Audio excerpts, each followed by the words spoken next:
সাদের লাউ বানাইলো মোরে বৈরাগী। লাউয়ের আগা খাইলাম, গোড়া গো খাইলাম, লাউ দি বানাইলাম ডুগডুগি। হায়রে লাউ দি বানাইলাম ডুগডুগি, সাদের লাউ বানাইলো মোরে বৈরাগী। এই মন্টু, তুই দুদিন স্কুলে আসিস, আবার আসিস না, আবার কালকে আসিস নাই কেন? ম্যাডাম, আমার বাবার সম্পত্তি কাল 2 ভাগ হলো তো, এই উপলক্ষে অনেক লোকজন ছিল, তাই আসতে পারি নাই। বলিস কি, তোর বাবার সম্পত্তি 2 ভাগ হলো মানে? ব্যাপারটা একটু বুঝিয়ে বলতো। কাল আমার আরেকটা ভাই হয়েছে। এতদিন আমি বাবার সম্পত্তির একমাত্র উত্তরাধিকার ছিলাম, এখন আমার নতুন ভাই হতে সেও উত্তরাধিকার হলো, তাহলে 2 ভাগ হয়ে গেল না সম্পত্তি। আজকেও তুই স্কুলে দেরি করে আসলি, আজকে আবার কি অজুহাত দেখাবি? কেন দেরি করে আসলি? স্কুলে আসার সময় বাসের গাড়ির চাকা কাদা আটকে গেছিল।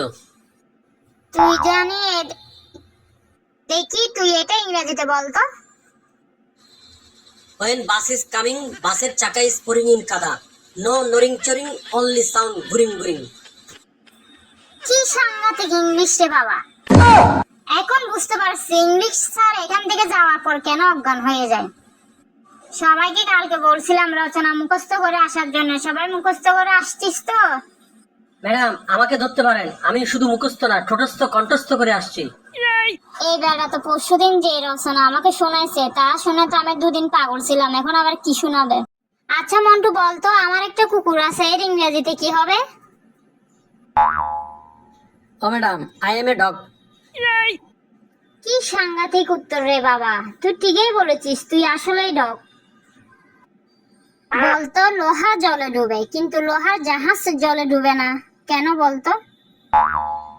ম্যাডাম, লোহার জাহাজের ড্রাইভার থাকে তাই ডুবে না, কিন্তু লোহা ডুবে যায় কারণ এর ড্রাইভার থাকে না। আচ্ছা বলতো ইংরেজিতে সব থেকে ঠান্ডা বর্ণ কোনটি? Madam, B.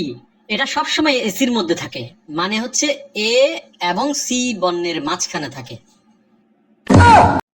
এই মন্টু, 7টা ফলের নাম বলতো। ম্যাডাম, এ আর কঠিন কি, আম, আপেল, কমলা। 3টা হলো, আর 4টা? আর একালি কলা। আচ্ছা বলতো মাছ খেলে কি হয়? মাছ খেলে পুকুরের মাছ কমে যায় ম্যাডাম।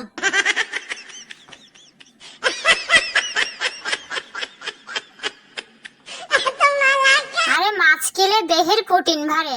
তোদের ভবিষ্যৎ দেখে একেবারে অন্ধকার, কিচ্ছু পারিস না তোরা।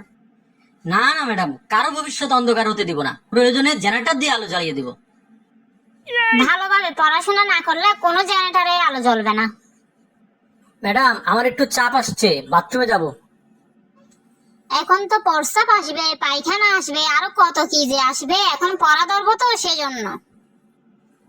প্রতিদিন সকালে এসে তুই বাথরুমে যেতে চাস, বলতো কি খেয়ে আসিস তুই বাসা থেকে?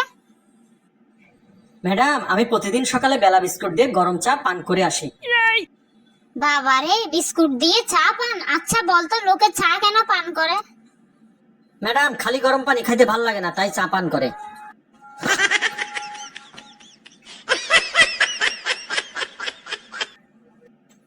এই তো দেখছি মহাপণ্ডিত, তোকে আমি কোথাও যেতে দিচ্ছি না। ম্যাডাম, চাপ খুব বেশি আসছে, যাইতে চান না বাথরুমে? ঠিক আছে, তুই বাথরুম বারণ করতে পারলে আমি তোকে বাথরুমে যেতে দেব, বাথরুম বারণ কর। ম্যাডাম, বাথরুম বানান হলো বয়কার বা থুরুম থুরুম।